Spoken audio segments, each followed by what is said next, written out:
Morning class. जैसा कि आप देख पा रहे हो, हमने इलेक्ट्रोमैग्नेटिक वेव थ्योरी पढ़ ली थी।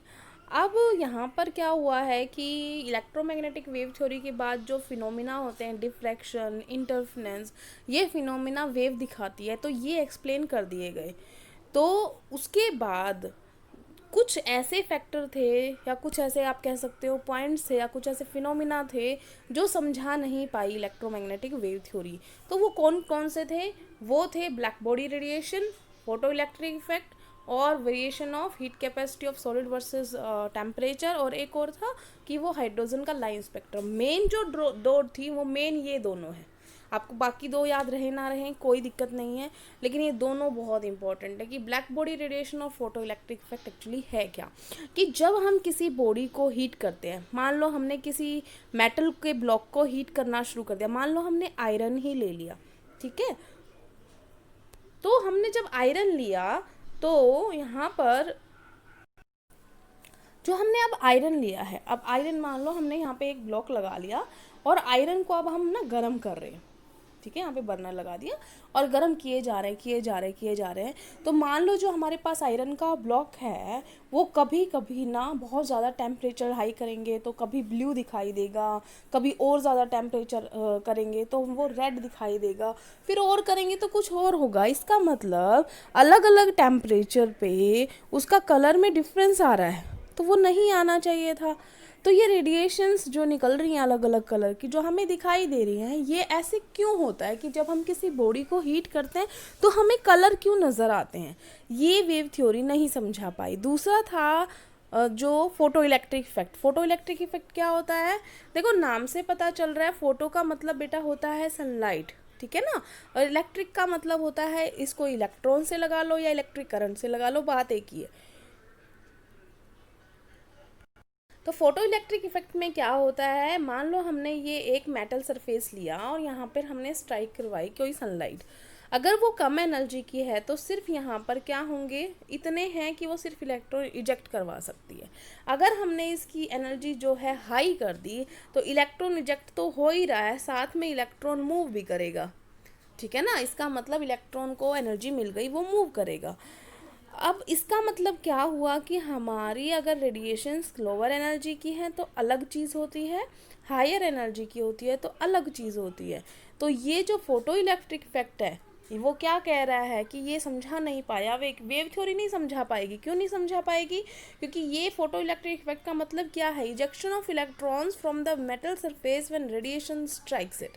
जब किसी सरफेस के ऊपर कोई स्ट्राइक करवाई जाती है लाइट वगैरह, तो वहाँ पर इलेक्ट्रॉन इजेक्ट होते हैं। ये वेव थ्योरी नहीं समझा पाती। क्यों नहीं समझा पाएगी वेव थ्योरी?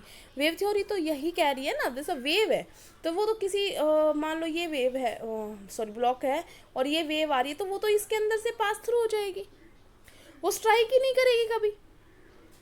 लेकिन अगर कोई ऐसी चीज़ है कि वो वेव नहीं है, वेव का मतलब जैसे तुम पत्थर मार रहे हो, तो पत्थर मारे हो तो ही तो लगेगा ना, तो ही तो स्ट्राइक करेगा, क्योंकि वो क्या है, एक पार्टिकल, ठीक है ना। तो क्या क्या मतलब हुआ यहाँ पर कि यहाँ पर अभी जो थ्योरी आएगी उसे हम बोलते हैं पार्टिकल नेचर एक्सप्लेन करने वाली प्लैंक्स क्वांटम थ्योरी। किसने दी थी? प्लैंक्स ने। और उसको बोलते हैं हम प्लैंक्स क्वांटम थ्योरी। और प्लैंक्स के हिसाब से इलेक्ट्रॉन को उन्होंने क्या माना है? पार्टिकल। इलेक्ट्रोमैग्नेटिक वेव के हिसाब से इलेक्ट्रॉन क्या थे? वेव थे। तो अभी जो नया डिस्कशन हो रहा है इनका, वहाँ से उन्होंने ये लगाया है पता कि हम पार्टिकल मान के देखते हैं। तो जो ये चीज़ें हैं, जो ये पहला पॉइंट है, दूसरा पॉइंट है, तीसरा पॉइंट है और ये चौथा पॉइंट भी आएगा, जो ये चारों एक्सप्लेन हो जाते हैं अगर हम उसको क्या मानते हैं, हम पार्टिकल मानते हैं। तो यहाँ पे इलेक्ट्रॉन को पार्टिकल माना गया, इलेक्ट्रॉन को या लाइट को भी अंदर पार्टिकल माना गया है। अब वो उन्होंने क्या बोला है देखो। अब प्लैंक्स क्वांटम थ्योरी के पोस्टुलेट्स की बात करते हैं हम, ठीक है। प्लैंक्स क्वांटम थ्योरी के पोस्टुलेट, पहला पोस्टुलेट क्या है कि किसी भी सोर्स के अंदर से, हाँ, जब भी कोई लाइट इमिट होती है तो वो जो होती है वो पैकेट्स में होती है, कंटिन्यूसली नहीं होती। क्या होती है वो? पैकेट्स में होती है। बेटा ये ना मैं पोस्टुलेट आपको लिख के दे दूंगी, आपको सिर्फ समझना है यहाँ पे मैं जो समझा रही हूँ, ठीक है। तो यहाँ पर पहला पोस्टुलेट क्या कहा गया है कि प्लैंक्स क्वांटम थ्योरी ये कह रही है कि जब भी किसी बॉडी के अंदर से हॉट बॉडी हो या कोई बल्ब है, जैसे बल्ब जल रहा है, तो वहाँ से जो रेडिएशन निकल रही हैं वो रेडिएशन कंटिन्यूसली नहीं निकल रही, वो क्या रह रही हैं, इन पैकेट्स हो रही हैं। तो इसका मतलब क्या हुआ कि इन पैकेट्स को हम क्या बोलते हैं, इन पैकेट्स को, एक पैकेट को बोलते हैं हम क्वांटम, और अगर ज़्यादा होंगे तो उनको हम क्या बोलेंगे, क्वांटा। ये बात समझ में आई, ये सिंगुलर है, ये प्लूरल है, ठीक है। अब अगर वो सनलाइट है, अभी तक ये किसके लिए था, किसी भी रेडिएशन के लिए, लेकिन अगर वो सूरज की रोशनी है, सनलाइट है, तो लाइट के लिए क्वांटम को हम बोलते हैं फोटोन। क्या बोलते हैं, फोटोन। और ज़्यादा हो जाएंगे तो बोल देंगे फोटोन्स। बात समझ में आ गई। अब इसका नाम क्या था, प्लैंक्स क्वांटम थ्योरी। अब शायद आपको समझ में आ जाए। देखो प्लैंक्स, तो इसका मतलब क्या है, वो किसने दी थी, इस साइंटिस्ट ने। क्या नाम है इनका, मैक्स प्लैंक। ये क्या नाम है इनका, मैक्स प्लैंक। इन्होंने ये दी थी। पहली बात, क्वांटम थ्योरी। क्वांटम थ्योरी का मतलब क्या है कि प्लैंक्स ने ये सजेस्ट किया था कि जब भी किसी बॉडी में से या किसी सोर्स में से लाइट इमिट हो रही है तो वो कंटिन्यूसली नहीं हो रही, वो डिसकंटिन्यूस हो रही है, पैकेट्स की फॉर्म में हो रही है, उसको हम क्या बोल रहे हैं, क्वांटम्स बोल रहे हैं। ज़्यादा होते हैं तो क्वांटा बोलते हैं, ठीक है। लाइट के लिए उसको हम फोटोन्स बोलते हैं। और उन्होंने फिर सेकंड पोस्टुलेट जो है, वो सेकंड पोस्टुलेट ये बताया कि जो वो एनर्जी इमिट कर रहे हैं, जो वो रेडिएशंस निकल रही है ना पैकेट्स की फॉर्म में, उनकी जो एनर्जी होती है वो डायरेक्टली प्रोपोर्शनल होती है जितनी फ्रीक्वेंसी की लाइट वहाँ पे इंसिडेंट की गई थी, ठीक है ना। तो E is equal to H nu, इसकी फ्रीक्वेंसी पे डिपेंड करता है। और जब ये प्रोपोर्शनलिटी का साइन हटाया, बेटा प्रोपोर्शनलिटी ये डायरेक्टली का मतलब ये होता है कि अगर ये भी बढ़ेगी तो एनर्जी भी बढ़ेगी, अगर न्यू घटेगा तो एनर्जी भी घट जाएगी, ठीक है ना। तो इसको जब हटाया तो यहाँ पर आया एच न्यू, तो E is equal to H nu. E तो एनर्जी ऑफ क्वांटम है, ठीक है। न्यू जो है वो फ्रीक्वेंसी ऑफ लाइट है, और एच जो है वो है प्लैंक्स कांस्टेंट। क्या है, प्लैंक्स कांस्टेंट। मैं दोबारा से बता रही हूँ, E is equal to H nu. तो E तो क्या है, एनर्जी एब्जॉर्ब या इमिट या एनर्जी ऑफ क्वांटम, ठीक है ना। H क्या है, प्लैंक्स कांस्टेंट। और इसकी वैल्यू कितनी होती है बेटा, 6.6 इंटू 10 की पावर -34 जूल सेकेंड, ठीक है ना। ये हो गई। अब देखो यहाँ पर दे रखा होगा इसको कहीं ना कहीं, ये देखो ये दे रखा है ना, क्या दे रखा है कि E is equal to H nu, और H की वैल्यू कितनी है, 6 पॉइंट, उसने पूरी और आगे तक लिखी हुई है, 6.626 इंटू 10 की पावर -34 जूल सेकेंड। नहीं समझ में आ गई। तो ये जो हैं ये थे इलेक्ट्रोमैग्नेटिक पार्टिकल थ्योरी के हिसाब से, particles of electromagnetic character. Electromagnetic wave का जो माना था वो मैक्सवेल ने दिया था। पार्टिकल करेक्टर के हिसाब से जो प्लैंक्स क्वांटम थ्योरी है वो एक्सप्लेन करती है।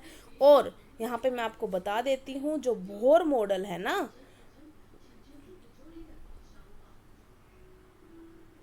जो अगला मॉडल आएगा रदरफोर्ड के बाद, कमियां तो आ गई है रदरफोर्ड में, तो रदरफोर्ड के बाद अगला मॉडल है बोहर मॉडल। तो वो कौन सी उसके ऊपर है, प्लैंक्स क्वांटम थ्योरी की अकॉर्डिंगली। समझ में आ गया। तो ये किसके ऊपर बेस्ड है, पार्टिकल नेचर ऑफ लाइट या फोटोन या इलेक्ट्रॉन, कुछ भी कह लो आप, ठीक है ना। तो आज हमने कर लिया है प्लैंक्स क्वांटम थ्योरी, ठीक है। फोटो इलेक्ट्रिक इफेक्ट कर लिया है, थोड़ा सा और डिटेल में करना है तो बता देती हूँ, चलो अभी उसी के अंदर आ जाएगा। ये फोटो इलेक्ट्रिक इफेक्ट क्या था, अब इसको पार्टिकल के हिसाब से हमने समझ लिया। तो पार्टिकल्स के हिसाब से समझा है तो क्या होगा, देखो मान लो यहाँ पे हमने एक मेटल ली, ये मेटल ली, इसके ऊपर लाइट इजेक्ट की, तो लाइट किसी फ्रीक्वेंसी से आ रही होगी, एच न्यू से आ रही है ना वो हमारे पास। जब इस सरफेस के ऊपर आई तो उसमें से इसमें से कुछ एनर्जी तो उन्होंने क्या कर ली, एब्जॉर्ब कर ली।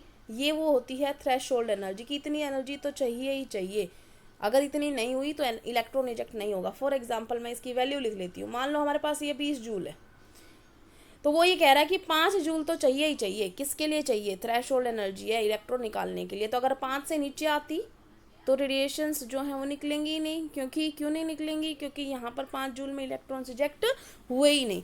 तो अगर हम उससे ज़्यादा ले रहे हैं, थ्रेशोल्ड एनर्जी से ज़्यादा, तो फिर अब देखो थ्रेशोल्ड एनर्जी तो सिर्फ 5 जूल थी, हमने कितनी ली है, 20 जूल ज़्यादा है। तो ये जो 15 जूल बचे हैं ये किस में यूज़ होंगे, काइनेटिक एनर्जी ऑफ इलेक्ट्रॉन में, इलेक्ट्रॉन को मूवमेंट करवाने में यूज़ होंगे। समझ में आ गया। तो देखो यहाँ पर अब आपको शायद समझ में आ जाए ये क्या कह रहा है कि हर एक मेटल की एक अलग ही क्या होती है, थ्रेशोल्ड फ्रीक्वेंसी होती है। भाई सबकी अलग अलग है, किसी मेटल की जल्दी इलेक्ट्रॉन निकल जाते हैं, किसी की कम निकलते हैं। तो 10th में पढ़ चुके हो ना आप आयनाइजेशन एनर्जी, पढ़ी है कि नहीं। आयनाइजेशन एनर्जी क्या होती है, वो एनर्जी रिक्वायरमेंट जिसकी वजह से हम कोई इलेक्ट्रॉन किसी में से निकाल लेते हैं, ठीक है ना। तो किसी की एनर्जी आयनाइजेशन एनर्जी ज़्यादा होती है, किसी की कम होती है। जैसे आपने सोलर प्लेट्स में देखा होगा, तो कौन सी मेटल इस्तेमाल करते हैं, कौन सी मेटल इस्तेमाल करते हैं, सीजियम। क्या नाम है इसका, सीजियम। क्यों करते हैं, क्योंकि इसकी आयनाइजेशन एनर्जी बहुत कम है। थोड़ा सा अगर उसको धूप लग जाती है तो इलेक्ट्रॉन्स निकलने लग जाते हैं, और इलेक्ट्रॉन का निकलना मतलब इलेक्ट्रिक जो करंट है वो बनना शुरू हो गया अपोजिट डायरेक्शन में। और इसी तरीके से जो सोलर सेल है वो धीरे धीरे क्या बना लेता है, सोलर सेल इलेक्ट्रिसिटी बनाना शुरू कर देता है, इलेक्ट्रिक करंट बनाना शुरू कर देता है, वो बैटरी में स्टोर हो जाता है। इस वजह से आपकी जब बिजली चली जाती है तब वो चल जाते हैं। तो ये इसी पे बेस है। तो ये वाला अच्छी तरीके से एक्सप्लेन हुआ किस वजह से, जब हमने उसको क्या माना, प्लैंक्स क्वांटम थ्योरी के हिसाब से माना। देखो अब इस फॉर्मूले को समझने की कोशिश करो। ये क्या कह रहा है कि जब भी ये होता है तो हमने मान लो कोई भी धातु को, कोई सनलाइट या कोई भी किसी भी तरीके से हमने उसको हीट किया, तो हीट किया तो क्या हो गया, देखो ये कोई भी फ्रीक्वेंसी है, मतलब किसी भी लाइट की जिस वजह से हम कर रहे हैं, ये क्या है, थ्रेशोल्ड एनर्जी। थ्रेशोल्ड फ्रीक्वेंसी क्या है, न्यू नोट, जो ऐसे लिखिए ना, ये है थ्रेशोल्ड फ्रीक्वेंसी, और इसके गुना में एच हो गया, तो इसका मतलब ये क्या हो गया, थ्रेशोल्ड एनर्जी। इतनी एनर्जी तो चाहिए ही चाहिए उस मेटल के लिए ताकि इलेक्ट्रॉन निकल जाए। अगर इससे ज़्यादा वैल्यू दोगे तो वो किस में कंज्यूम हो जाएगी, उसकी काइनेटिक एनर्जी बढ़ाने के लिए। समझ में आ गया। अगर हम देखो, सोच के देखो, अगर मेरी जो लाइट है वो सिर्फ मैं इतनी ही देती हूँ इस फ्रीक्वेंसी की, तो सिर्फ इलेक्ट्रॉन क्या होंगे, इजेक्ट ही होंगे। लेकिन इससे मैं 10 गुना देती हूँ तो क्या होगा, इलेक्ट्रॉनों की संख्या भी क्या हो जाएगी, बढ़ जाएगी, और दूसरा उनकी काइनेटिक एनर्जी भी बढ़ जाएगी, करंट भी बढ़ जाएगा। तो ये फोटो इलेक्ट्रिक इफेक्ट था, ये अच्छी तरीके से समझा दिया गया था, ठीक है। अब उसके बाद आते हैं हम बोर्स मॉडल ऑफ एटम पे, ये हम बाद में करेंगे, ठीक है। Thank you class.